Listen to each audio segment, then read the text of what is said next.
I would like to welcome you to the Parent Connection program on the Twice Exceptional Learner, and thank you so much for coming out tonight. My name is Barbara Kennedy.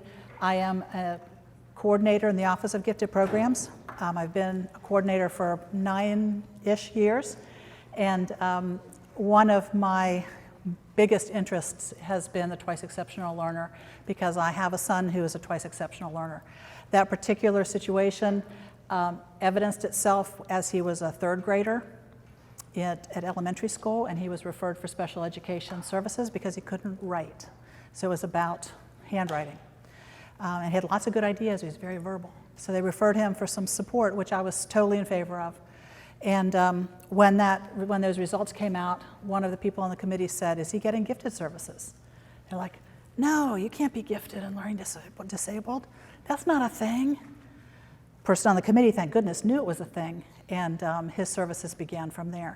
Fast forward a number of years, he actually graduated. He went through Salem Middle, so he was probably seated in one of your seats, and graduated from Salem High School, went to college, and is doing very well because I think a lot of the services, but we never would have recognized it if we hadn't gone forward with that. So that really incited my real love for thinking about twice exceptional students.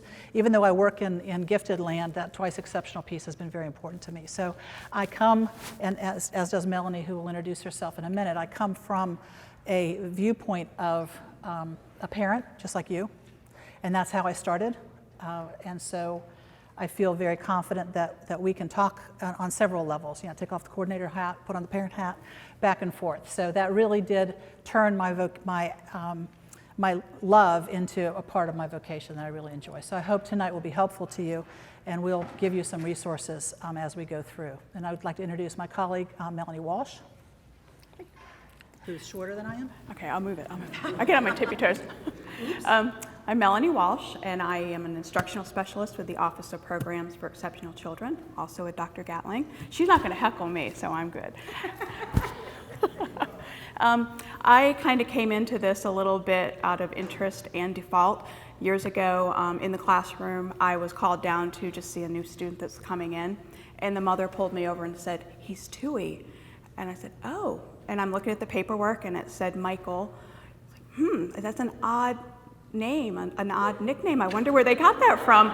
And I spent like the next couple of minutes registering, and then the guidance counselor came over and said, "What's a Tui?" And I was like, I don't know, and that's an odd name, isn't it? So we kind of went back and forth, and then finally it was presented, and I went in a role in special education in a building, and it was new to me.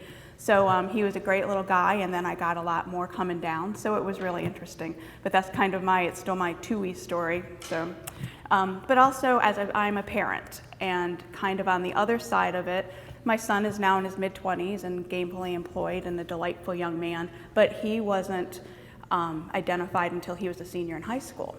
And I kind of look back on that, and I see all the signs, and I see everything that happened and everything we did and didn't do. And as a parent, it kind of breaks your heart, but I didn't know. And the teachers really didn't know. What they saw was a child that wasn't really achieving until he took an SOL test and aced it. So I knew that there was something there, and these peaks of interest in, the squid, the giant squid, he still has that giant squid thing going on. But I didn't recognize it. I kind of listened to everybody but myself. And it kind of unfolded when he got a concussion playing hockey, which was his passion. That was his outlet. He did have ADD, and that kind of helped with that too. But it was just kind of unfolded before my eyes, and as what I do as a profession, it was a little bit challenging for me.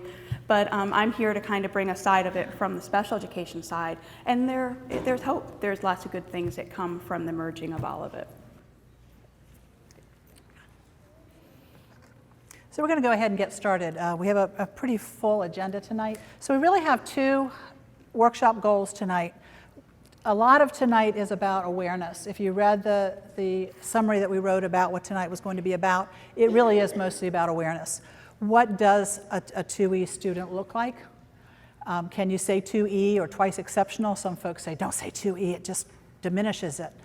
We're okay with that because we know what it means now. And so one of the things that we have worked on is awareness across the city. I'm going to give you a couple of brief slides on some history of what we've done in gifted programs so that you can feel fairly certain that we have done a lot of groundwork with our gifted resource teachers in Virginia Beach. The second thing is, how do you support students that have needs of this nature? Sometimes it's difficult to think about it as a difference between home and school because a lot of those things go across all of just pretty much their lives. So we have to pay attention to that. And if you're not an educator by trade, sometimes it's confusing to hear some of the things that are talked about in school. And if this is your first child that has had any special needs like this, then it's sometimes confusing about what to do at home. So we're going to touch on that a little bit. And then we also have some slides that will be included when we post this on the Parent Connection site so that you can do some research on your own. That's really how I got smart about it. And I'll tell you a little story about that too a little bit later. This slide breaks all the PowerPoint rules. So I'm putting that out there. I know, those of you who are really good at PowerPoint, I know I just broke all the rules. So, but I did it on purpose because I don't want to read, I'm not going to read to you. You can take a minute and look at it. I'll just summarize a little bit. Twice Exceptional Learner has been in 3 versions of, or actually 3 documents that we promote for gifted education that are required by the state. So we had this topic in the beginning in 2005. Now that's quite a long time ago. And we talked about that in the 2005 version, we talked about it again in 2010, and we've worked on it again in 2015.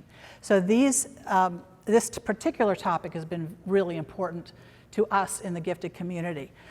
We did distribute a brochure that parents could get from the gifted resource teachers. It's kind of out of print now. There could be a groundswell, you guys might want to see it again, but it's a lot of the information that we've been talking about. We did have training for teachers at what was ODS when it was ODC and Kemp's Landing Middle School. And we've done lots of work with providing materials for gifted resource teachers that you are certainly welcome to go and explore. There's a gifted resource teacher in every single school building in the city of Virginia Beach, dedicated to that building and serving the population in that building. So you can call up, whether you have a gifted student or not, and ask to meet with a gifted resource teacher and look in that library. If there's something that appeals to you, you can check it out. The only caveat is, if you lose it, you have to buy it and replace it. That's the only thing, but that's really still a pretty good deal. And then we did continue in the next plan. More recently, we've done training in 2014, 2017, and then again this year. The training in 2017 was in collaboration with special ed. 2014 was again an awareness piece. 17 involved our special ed folks again, and then 18 we just did, we actually got snowed out, and then we had to reschedule that, so we just completed that. And it was about some new resources that we just purchased, including a book that we'll talk about a little bit later. And the teachers were very excited about getting those books. And then we continue the focus. So I want to start with a little activity. Okay, so I want you to think about, and this is the one side, this is the eye shine side. And if you have a pencil, you can certainly write on it. If you just want to think about it, that's okay too. Nobody's collecting this from you, so this is just an activity for you to think about. I want you to think about things that you really like to do and things that you're really good at. And it could be one or the other, it could be both, just a little list. Just a couple things you're really good at, a couple things you really, you might like to do. Okay, so I'm going to give you a couple minutes to do that. Now I want you to think about the other side and think about things that maybe you're not so good at or you don't really like to do. And just jot down a couple of those things. So if you did write on your piece of paper, put your hand over the side, the not so much side. Just put your hand over that side. And I want you to think about your world if you only lived in the eye shine side. Think about what that would be like. Just think about that. Now you want to do the opposite. Put your hand over the eye shine and think about how it would be to live in the not so much side. Somebody said, ooh. Pardon? That I would starve. Yeah, you starve? I'm sorry. So when I do this, on my left side, I'm pretty good at research. I really enjoy listening to music. And I have other things. I like to read. I'm a good reader. I'm pretty fast. I like to do that. I like to talk to people. I like to, have coffee with people. I like to cook. I like to bake. So if I lived in that side, I'd be probably in a little cottage somewhere. I'd be very happy. What I don't like to do, I don't really like to garden, so my cottage would not have a garden. I'm not very good at it either. I never like to say that I'm not that good at math because I can do what I need to do, but it's not my favorite thing to do. Don't want to buy into that stereotype of women in math, but still. So when I have to do some of those things that I don't like, I can add in some of the things that I actually like. So I can listen to music while I garden, right? So my point for this particular activity is, how often do we put kids, students, children, take your pick, in a role where they are always in the not so much side? How often do we feed to their strengths? And how often do we put them in a situation where they're either having to do things they're not good at, or they're having to do things they don't like? The awareness piece of what it would feel like for you all to live in those worlds should translate a little bit to how they would feel, and to understand that the vision of what we're trying to do in Virginia Beach City Public Schools, across the board, not just for twice exceptional learners, but across the board, what we're trying to do is play to the students' strengths, recognize the strengths. You'll hear a lot about student agency, student choice and voice. You hear a lot of these terms that go out. That's about recognizing that student's strength and allowing them to capitalize on it. Because I think in the old days, if you remember school, you all probably were all there. What did you do if you weren't good at something? You failed, or you did it again and again and again and again and again. Did that make you like it more? No. Did you get better at it? Yep. Sometimes. Sometimes you did. Math's a good example. Sometimes you do get better. But did you feel very good about it? Not particularly. So the idea is that if we can focus on the strengths in order to mitigate and work through some of the areas of concern, we're going to have a little bit more success. Think about your world on the left side versus your world on the right side, and how those two, combining those two in some way, makes it a lot better. So that's kind of the beginning part of what we want to talk about, just to put you in that particular mindset. So I should have clicked this first, I guess. I want to pass the mic to Melanie for a little while to talk about some definitions, just to give you all a sense of how this works in kind of a little more educational jargon kind of thing. Okay, who is a twice exceptional learner? It is a student who exhibits remarkable talents or strengths in one area and disabling weaknesses in others. And we have the mask there because they mask each other. You can have someone that's really brilliant, gifted, all kinds of strengths, but you don't see that because all you see is a disability with them. And it goes the flip side. You have a student with a really identifiable disability, but you don't see the strength because that disability is overriding all of that. We have the mask there, and we're going to get into a little bit more of that when we move on. Okay. The twice exceptional to each child is born, and there's an and in there. The and is what is important. It's not a but, it is an and. They identify as gifted and talented in one or more areas of exceptionality. In academics, general intellectual ability, creativity, leadership, or performing arts.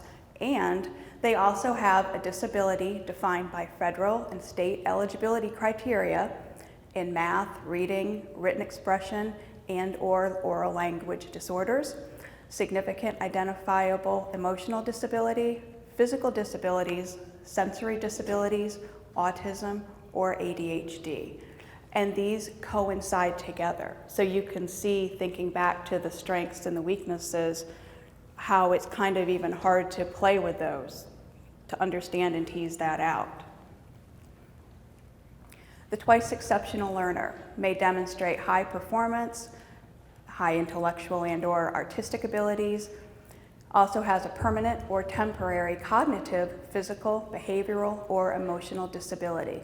The key thing here, though, is that in order to identify both of these sides, we have to say that they need an educational program to meet his or her potential. And that goes both ways on the special education side and on the gifted side.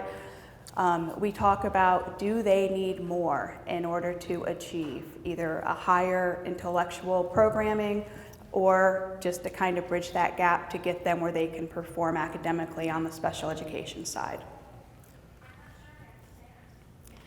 And we're going to meet Lucy. I'm going to do a little plug for this website later because it's one of my favorites.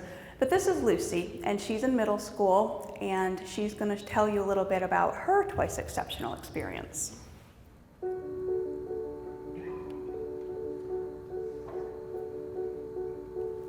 My name is Lucy. I'm in the 5th grade, and writing was a huge struggle. I would have the whole thing written on my head. Martin Luther King was a great man who helped lots of people in many ways, but the act of writing that thing, that paragraph, is excruciatingly hard. So, when eager to get my ideas out there, I used to skip words. It wouldn't make sense. It'd be Martin Luther King, great man. When I was done, it'd be I couldn't even read it myself. Instead of J or an F, I'd hope the teachers wouldn't read mine, because I knew that everyone else had written a paragraph and I'd written 3 sentences. I was trying my very hardest, and I just couldn't do it. What I find helps, especially for me, cursive. Because with print, I used to forget what I was writing halfway through a word. Since in cursive, it's all one fluid motion. You can just write, and since it's faster, I can get my ideas out there faster. With writing, one thing that helped me was to be able to organize my ideas with something called a graphic organizer. It's just a page of paper that has a spot for a topic, a spot for certain ideas, key ideas, some details about those key ideas, and a conclusion. We were writing reviews about a granola bar we had made ourselves. I was writing and I finished. I showed it to my teacher, and he looked at it for a few minutes, and then came over to our table and said, "Lucy, this looks like I'm reading something a food critic wrote." And I was like, "Thank you." Great. Does that sound familiar to anybody? Yeah, I love Lucy. Just take a minute, maybe talk to the people you came with, and just kind of review a little bit about Lucy. What do you think about her? Okay, Lucy is definitely our 2E learner. Her vocabulary, when she said, even the act of writing, that's something we usually don't hear a middle schooler say. Excruciatingly, she's got some serious vocabulary there, even though she just wrote, "He's a great man." The other thing is that she is her own advocate. Like, she found that she could write in cursive and it's more fluid and I can get my ideas down, and she's using a graphic organizer. And those are actually strategies that we use on the special education side when we work with these students to try to help them channel those ideas when writing and make it not so scary for them. The website this came from is understood.org. Is anybody familiar with that? Yeah, it's really, really good. It defines, like for Lucy, we just looked at middle schooler and it goes through all the subject areas, but you can even profile your own child in it. If you have a 7th grader that struggles with math, and then it pulls up a 7th grade student struggling with math, and you can hear in their own voice what that's like for them. And it's really powerful if you have siblings at home that maybe don't understand the struggles sometimes, and when they see that, it just lets them, it just kind of validates that, yes, this is real, this kind of thing does happen. So it's really good. There's parent tools. When you get on it, there's a parent toolkit up in the right. You just click on that and it kind of takes you through. It's one of my favorite little sites to go to, so I think you'll enjoy it. And that's on the resources. Oh yeah, it'll be on the resources that when we upload all of the information. Okay, the paradox of the twice exceptional learner. And these exist, I'm going to take that, I keep wanting to turn around. These exist together in the same child. There are signs of giftedness and then the signs of the learning disability, and that's what we're talking about right now. And this is Lucy, the first one up there highlighted in red. She has an extensive vocabulary, but she can speak about it more. She can't write that down, but when she talks, you know that she's got those ideas up there. Students can excel in math reasoning. They get it, they can do the math. These are the kids that don't put the work down, and maybe the teacher's like, well, I don't know if he understood that because he didn't put his work down. That familiar too? Yep. They do poorly with computation. They get the big picture, but those little steps, they don't need that. Their mind has already done that. And then also just the basic kind of things, the small computation issues, those are what they really struggle with. They can grasp the academic concepts, but then they have trouble with just basic spelling and decoding and phonics. They can perform better with challenging work, but they struggle with real easy, sequential, logical ideas. They can reason well, and their emotions, though, can overpower all of that reasoning. And there's many more up there. And the next part is what might mask all of this giftedness. And this is more kind of my side, my special education side. I normally don't like to read off of things, but there's a lot of information, and I find when I do this, I skip things. I tend to like, and this, and this, and this. So I'm going to read some of it for you just so I hit the key ideas that are important for us tonight. The first one is the asynchronous development. And this is a child who is 10 years old, but socially and emotionally, he's functioning more like a 5-year-old, but he has the intellect of a 15-year-old and beyond.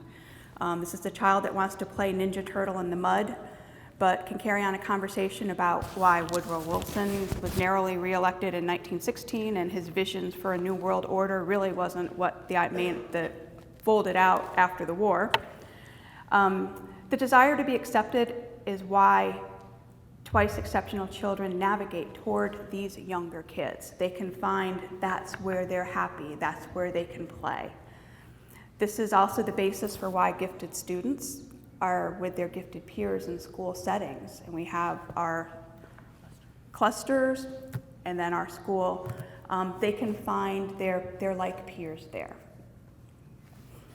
Finding friends is really important for these kids, but you need to find them at both ends. They need those friends that are going to challenge them intellectually, and then they need their fun friends.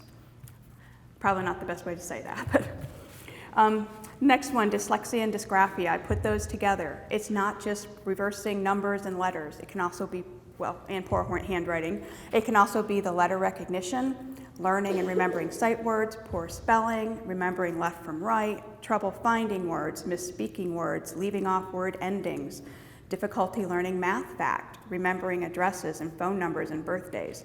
Some or all of these can be due to a disability. And every time I do this, I'm like, I have all of those. On the flip side, dyslexics can have a clear set of reasoning strengths. And it's interesting, I found this very interesting. At MIT, Massachusetts Institute of Technology, they actually say they have MIT disease because so many of the professors there are dyslexic. And for that to happen, I mean, you can see how profound that would be. You know, they're dyslexic, but they're just performing so high, and everybody wants to flock there for all of that good education. These dyslexics meet and exceed expectations, but they struggle to read and write. It causes a lot of stress because their reasoning abilities, they can compensate, but they just struggle, and sometimes it's just so misunderstood. Our students with dysgraphia have creative minds and imaginations, and they demand expression. Without the ability to express themselves in writing, they become angry, sit quietly, and become resentful about their true abilities. A high number of our gifted students have dysgraphia. Their brains are so much further ahead than their hands are, and that's Lucy. Things to do to help these 2E students: we can offer a tiered reading approach to help them, reduce the emphasis on spelling, and increased emphasis on ideas and content. They enjoy a quiet environment, more time given for the writing activities. We can offer audiobooks, use a keyboard for writing or dictation, reduce the number of assignments, and reduce the number of paper and pencil tasks. We like to use technology whenever possible. There's new applications and programs that are becoming a new part of all of our daily lives, and this can take the stress off of people that have a disability. Sensory processing disorders. This is how the nervous system receives the messages from the senses and converts them into a response. Their ability to regulate this part of the brain, which is called the limbic system, is underdeveloped in a gifted brain, and there's a major disconnect with their sensory responses. The reaction to this sensory information is not always appropriate. It's fairly common in 2E children, and sensory prints are very profound. They become overwhelmed with sensory information, such as sounds, fluorescent lights, smells, an animal or a sign along the road, a clock ticking, a classmate with a sniffly nose. The sensory prints can go 2 ways. If a child has a good memory of a specific print, they may perseverate and overact on it, and those euphoric memories just keep coming up. Like you see a Chick-fil-A sign along the road and you hear about Chick-fil-A for hours. On the flip side, a bad sensory experience can send them into an uncontrollable meltdown, even if the association is from many years prior. And unfortunately, negative experiences in the school setting can set up negative experience, like all across the board. School is just not a good thing for them. These children need a safe place to decompress or a gradual introduction to that scary thing. Mindful planning when you know that there's a possibility of a meltdown due to an association is really helpful. Just kind of prime them that this is what's going to happen, maybe do some role playing with it, and that can help overcome that fear. Attention disorders such as ADHD and ADD are huge. It's important to know that this is medical, it's not behavioral. The brains, it's just the chemical imbalance, and their brains are just highly creative and highly active, high energy. They have an enhanced awareness of the environment and are emotionally sensitive.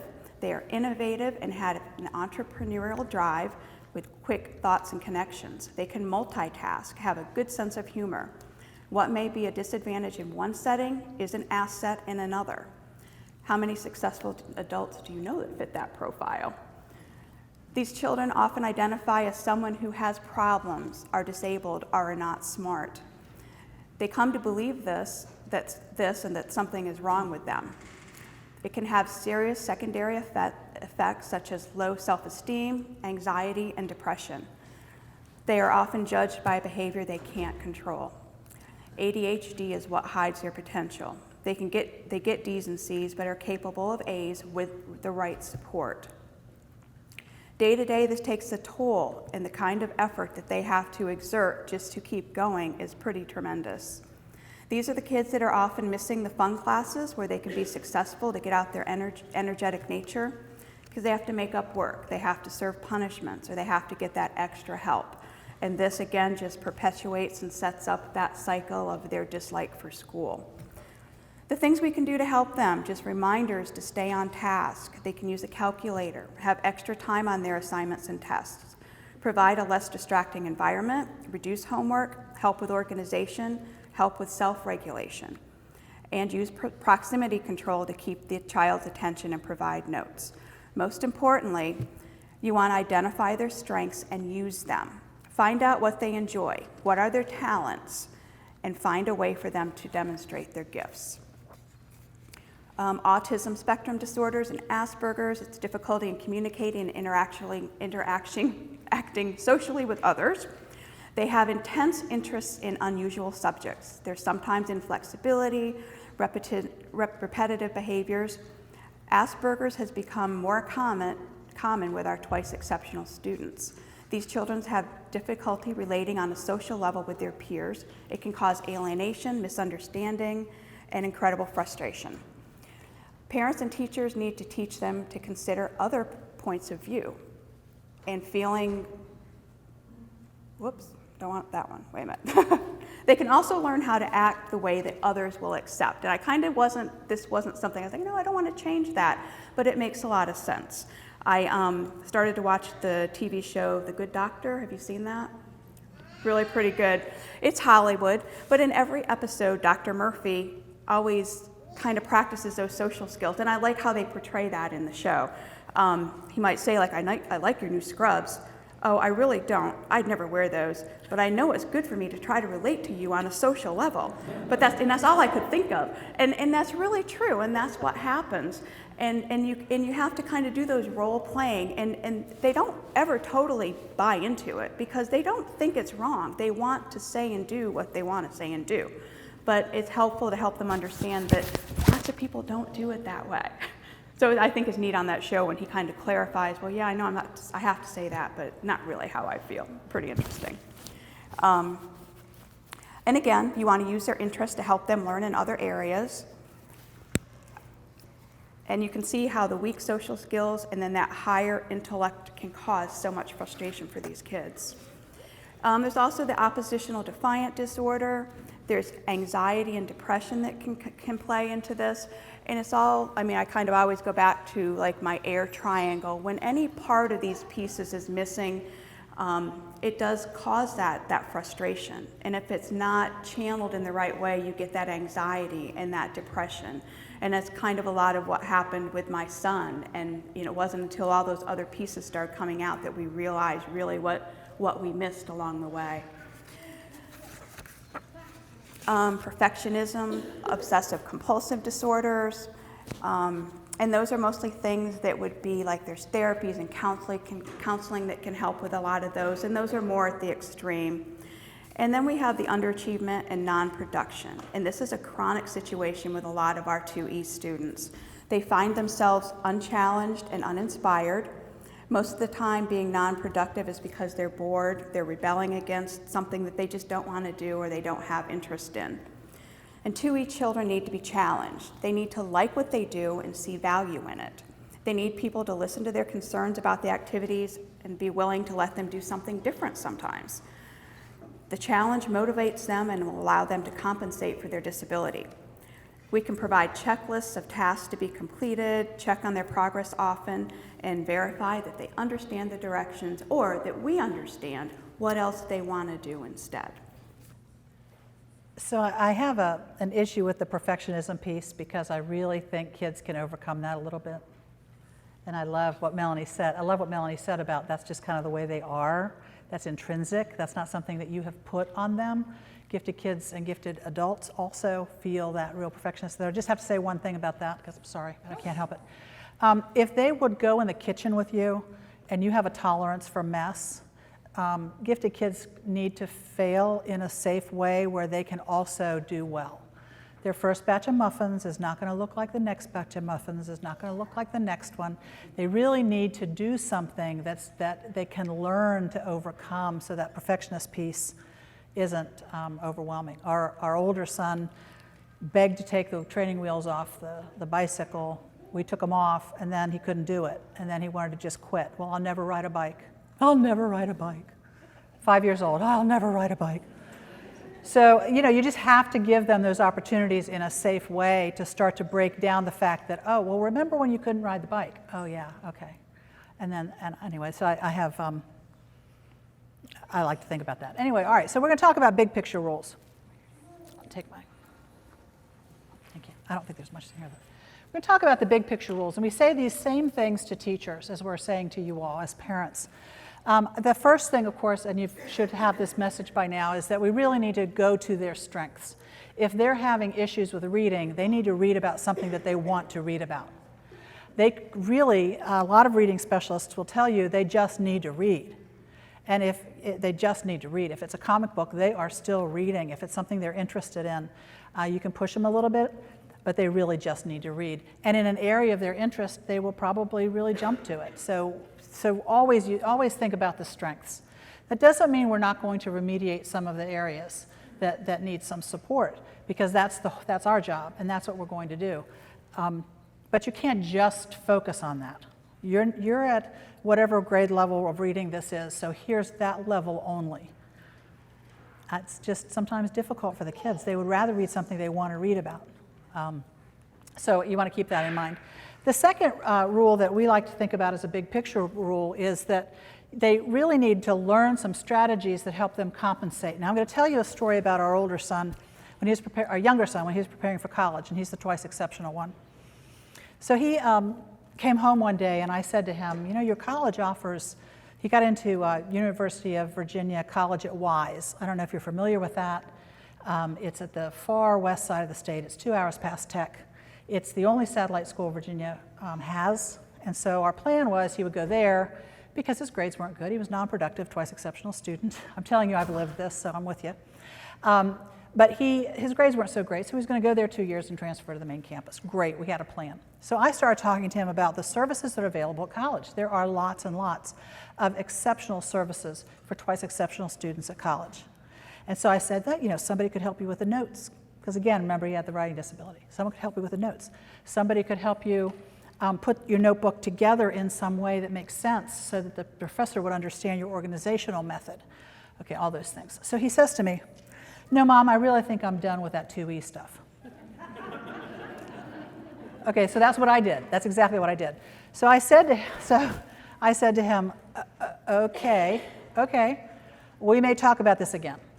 Because you don't want to get into an argument, you know, that's especially with a teenager. You don't want to escalate it. So okay. And again, this was something I was interested in, so I did a little research. Now, mind you, he's going to graduate from high school. He's productive enough to graduate from high school and get into college. So this doesn't work for kids that are non-productive. They still need a lot of support. But I did read that there are older adolescents, and he was 18, that have adjusted enough, provided their own accommodations, that they don't see that need anymore. They have adapted. They have learned what they needed to learn to be successful in the world. They don't even know they're doing it. It's very natural, which I didn't know. Plus, I didn't want my kids saying he didn't need any help anymore, because what if he really did? I don't know that. Turned out he was successful in college, and maybe he had adjusted enough to be able to do that. But again, you can't have maybe an 8-year-old say, well, I'm done with that, if they're still not achieving. You know, that's not the point. But there is a time when those accommodations that we've been working on with them over and over and over again give them the learning success that they need and allow them to continue on. They're not even aware that they're doing it anymore. People that wash dishes and don't think about it. I mean, you do that just by rote, right? You drive the car, you don't even think about it. Think about the difference between how you drive the car now and how you drove it at 16. Please don't. Maybe don't. Maybe that's not a good idea. But that's the kind of thing I'm talking about, where they have developed that ability to just do what they need to do. And I thought that was fascinating, because I really thought maybe that's not a thing. I thought that was very interesting. Okay. Oh, do I have a clicker? I do. So I want to talk to you about 2 books that we just added to the Gifted Resource Teachers Library. One of them is holding the projector up, so it's high enough. So I can't share that with you, but I can share this one with you. And this is by the woman who we consider kind of the guru of the twice exceptional movement. She's had, she's had, this is the 3rd edition of this book, and we have purchased all 3 editions over the course of time, back to that history timeline I showed you earlier. We've given this book to the Gifted Resource Teachers because it's so good every single time. There's something new that she's added and something that she has discovered. She works at a school for twice exceptional learners now. She's done research at colleges and universities and the like. And so this book is particularly good, particularly for educators. There's also plenty in here for parents as well. I want to show you just a little clip. It's brief, of Dr. Baum. Her name is Susan Baum, B-A-U-M. And you can meet her if we're lucky.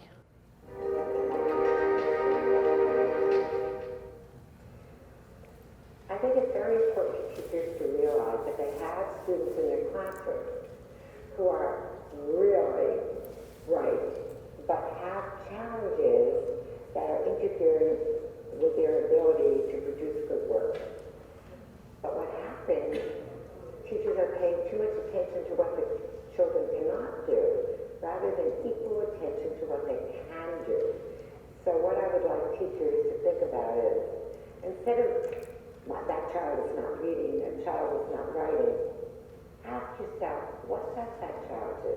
How can I understand how that child learns by what that child is producing? It might be a wonderful model in Legos to show its engineering ability versus writing about ears in an essay. So please give kids strength-based choices so that they can tell you easily what it is that they do know. It is important for parents to have hope. Your children have wonderful talents, and someday they're going to do great things. So we need to help them along the way. And I think two things that you can do would be to make sure the school understands what their challenges are and make sure they get the right support that they need. But on the other hand, you need to be in charge of being an opportunity maker. You need to involve them in those areas where their gifts and talents and interests are developed. And you need to let the school know where their talents are as well, as sometimes they just might be hidden in the classroom. Too often, twice-exceptional students perceive themselves as not being smart. They can't do the simple things that many of their classmates can do. And if you don't think you can do something, then you don't put the energy in to doing it. And this is called self-efficacy, the perception that you can perform a task. It's the little engine that could theory. If you think you could climb that hill, my gosh, you will work hard to do it. But if you think you can't, you won't do it. And so that is what we mean by self-efficacy, the perception of your ability.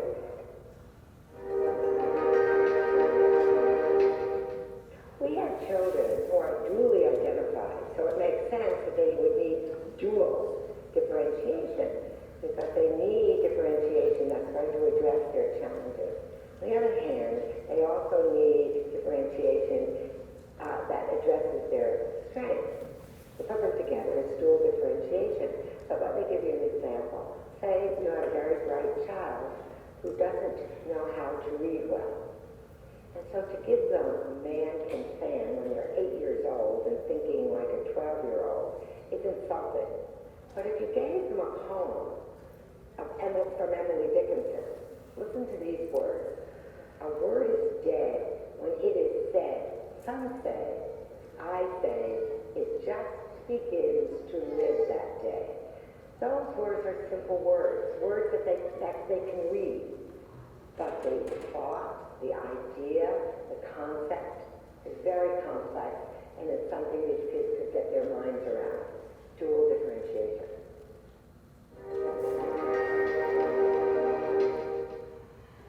The other book is another book that we purchased that we like quite a bit, that has some very good suggestions for teachers and as well as parents. So you certainly, again, are able to go and access those from the Gifted Resource Teacher in your building. We want to give you take a couple of minutes to talk about some strategies that we know will work and that have been kind of discussed in general for a lot of time, over time. These are very popular kinds of strategies. And we want to think about it in two ways. We want you all to become the advocate that you need to be. Sometimes that is a little pushier than other times. Sometimes that is really forming a meaningful partnership with the teachers that are a part of your child's education. Sometimes that's reaching out to the Gifted Resource Teacher, whether your child is identified or not, to talk about this. That's another point that we probably need to make. Because the disability can sometimes mask the giftedness and vice versa, as we've covered earlier tonight, sometimes there's no formal label applied to any of the students.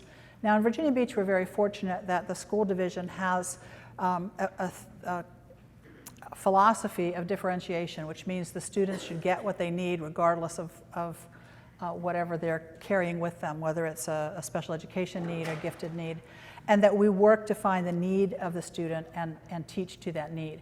Our program in the gifted side is that we push in. We have cluster students. We cluster the kids in groups. They're with their intellectual peers, and we work with them in their area of need. Where do they need the challenge? Where do they need the support? And so we're very fortunate here that that's the philosophy of the division for all the students. And so sometimes those experiences of being identified for one or the other don't work out the way you think they might, but your child's needs should still be met. And so you need to know that as an advocate for your own child, that you should work towards meeting those needs, whether with the classroom teacher, with the special education specialist, or with the gifted resource teacher, because there are needs that can be met in a classroom setting without those identifications. Every child deserves a challenge in a classroom. So a couple of things here. If you are an advocate, make sure that the issue is clearly defined. So you want to be sure that the suitable academic plan is put into place. We don't want them to be frustrated because the academic plan is not quite working for them. We want to continue to work through that. So your role as an advocate is to work towards that. There are a lot of fights I wish I had done as a parent. There are a lot of times I should have talked to a teacher that I didn't because my child said, "No, Mom, don't." And I listened to him. Sometimes he was right, and sometimes I really should have done more. So you have to do that. That's a gut feel. That's all I can say about that. You do need to be enthusiastic about their abilities and interests. If they really like something, well, I'll give you an example. I never took the guitar away. We took away different things for homework that was non-productive. I never took the guitar. That was his love. And just go back to that chart. If you take away everything you love, what's there to work for? You can earn it back, and I know that philosophy, and that works, but I never took the guitar. And you can teach children to be their own advocate. You met Lucy. Lucy said, cursive works for me. Now, we don't teach cursive the same way we used to teach it in Virginia Beach.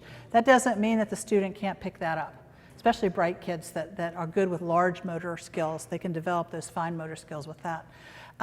But also, they can just say, I really would like to try using a graphic organizer for this assignment first. Is that okay? And the teacher will probably say yes. And then they can use that. And it's also built into a lot of the curriculum units anyway, so that would be very helpful. Secondary piece is, and this is from the Baum book, actually, this is from this book. The second piece is to be a partner in the learning, not necessarily just the chastising.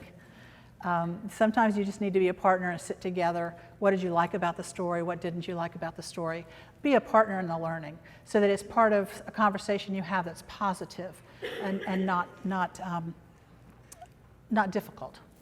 Avoid overdependence on assistance. So this happens as you go through the years, and hopefully by high school they will say something like my son said, that way maybe I don't need quite the support I used to need, Mom. And then I have to prove that because I don't believe him, but never mind. You want to keep the relationship healthy. It can't always be about school. It can't always be about something negative. And you want to make sure that life is more than just about school. Sometimes the kids get stuck in thinking that the only reason they have value is because they perform in school. That's a difficult thing for gifted kids that don't have disabilities.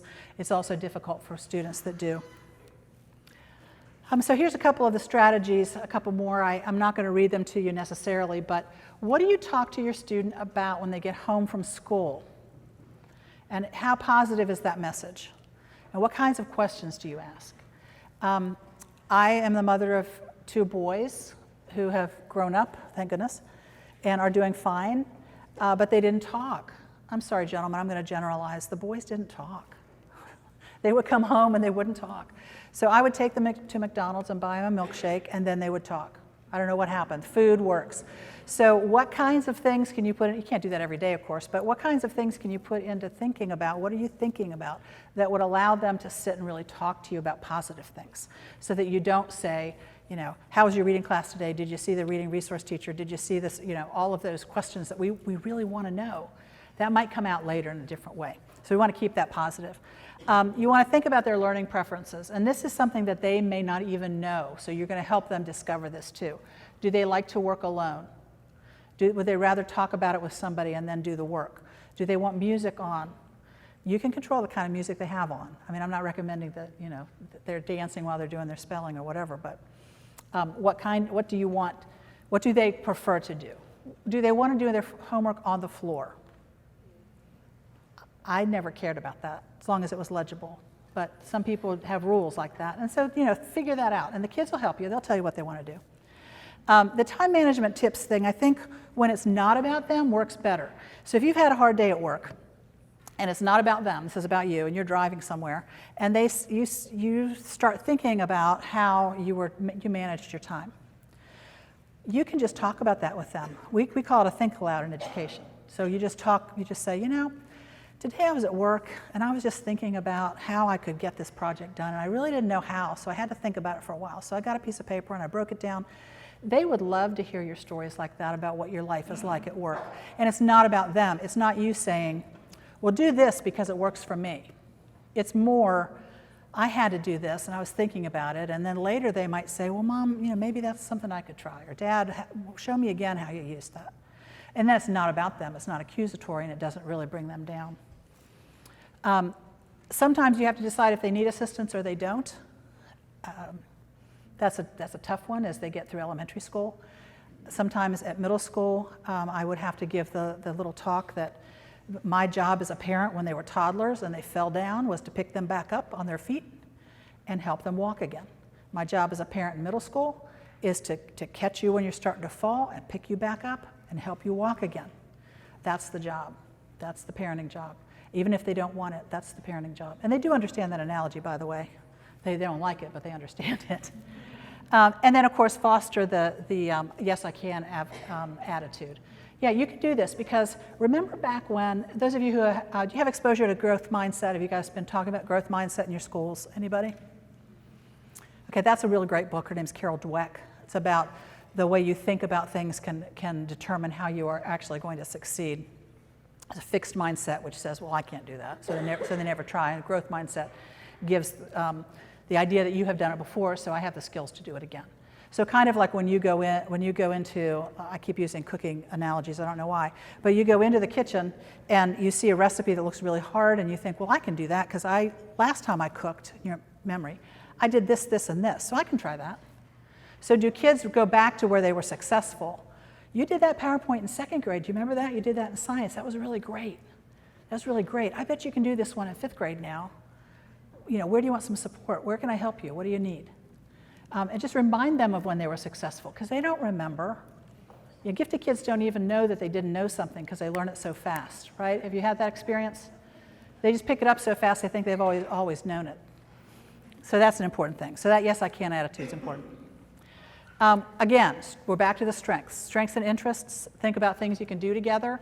Enrichment things don't have to cost money. If you can just think of ways that, especially in Virginia Beach, think programs they have in the library, programs they have at the rec centers, all kinds of things are available. Participate in those activities together if you can. You want to build that relationship so they do turn to you. And then think about the development of the compensatory strategies, which is the example I gave you about our younger son. They need to be independent. They need to have some of their own coping strategies. How did that make you feel, and what did you do, and did that help? Those kinds of questions. Cultivate resiliency. You did that before, I think you can bounce back and do that again. And you can tell stories about when you felt that way, and when you bounced back, and when you were able to overcome. They love hearing that stuff. They think you were a fully formed human being that was absolutely fantastic and good at everything, because you're mom and dad. So they don't know that you have grown and gone through some of these things. They love to hear that. And coach realistic goal setting. Now you're going to say, okay, a lot of these things are just good parenting tips, and I've heard them before. That's absolutely true. But when you put it in the context of the twice exceptional learner and some of the struggles that they have, you can see where these will turn, the concept and the way you're thinking about it will turn a little bit. So that if they're not good at reading, you're going to watch what you give them to read. If they have issues with perfectionism that are masking other things, you're going to work through that with them. So even though they're good coaching tips for all parents, they really are appropriate for twice exceptional learners, and did come out of the Susan Baum book. I also have a funny little family story. One thing we still do, and my youngest just turned 18, she's a senior, so I'm feeling kind of old right now, but we would do, at dinner, we would sit down and my husband would start and I would finish. And anybody at the table, kids, boyfriends, girlfriends, whoever it was that night, we had to tell 2 good things that happened that day and 1 maybe not so good thing. And it kind of got abbreviated to 2 and 1. Let's do 2 and 1. And one day it was a particularly rough day at work and I was just scrambling to get everything done. And I'll never forget, I had pork chops and I had rice and peas, and I mixed it up, and it was delicious in my mind. And my daughter, who, you know, just, I guess she was learning about it in Virginia Beach City Public Schools, but she was learning about main dishes and sides. And she looked up and she's like, "Mom, where's the other side?" And I was like, "Oh." I didn't want to say what I was thinking because I just wanted them to sit down and eat. And then she looked over at me and she said, "Well, that's my one right there." And I was like, "You're what?" She's like, "Yeah, that's my bad thing that happened today." I was like, "Oh gosh, you know, bad parenting moment." But that was a good way to get them to talk about those things. And they knew, you know, and there'd be sometimes like I'd have to stop them at 8. Okay, that's 8 good things, that's great, but we got to move on. But that just got them talking, and you know, that was kind of like my milkshake way, I guess. Yeah, whatever works. The next part here, consider and plan. And on the back of your yellow sheet you have this one. This is something we do in schools. There's lots of different names that you can call it, but when we finish a lesson, we want to try to condense it all in quick little segments that tie it all together so that the kids leave the classroom and they're putting it together in their mind yet again, because that repetition is really good for kids. But just a way for you, for us to model that, but a way for you to also think about what you've heard tonight. And just, you can write it down or just talk with your partner or someone sitting beside you. What strategies will you try now? And then where do you need support? And what's your next role as an advocate? So let's show the final little piece here. I think you'll think this is interesting. This is in the area of dyslexia. We found this and we thought it was really interesting to see the talent that has helped these folks overcome the disabilities that they have. And this is in the area of dyslexia. Of course, there's probably multiple other types of these videos out there, but this is the one we thought we would share.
the last slides we have here are on the online resources, and you're going to receive links to that, is that right? Okay. And it also has the books, the websites. We have a parent resource center down at Laskin Road Annex, where a lot of the Office of Programs for Exceptional Children specialists are. If you set an appointment, they're open from 8 to 4, and it's good to make an appointment so that you're not waiting for other people. You can go and sit down. There's all kinds of resources there. Carol Blackwell is the person in charge of that, and she's wonderful. She's a wealth of knowledge for all of us too. And then you also have your gifted resources teachers in your schools that you can contact, and me and Barbara. And thank you very much. Yeah. Thank you.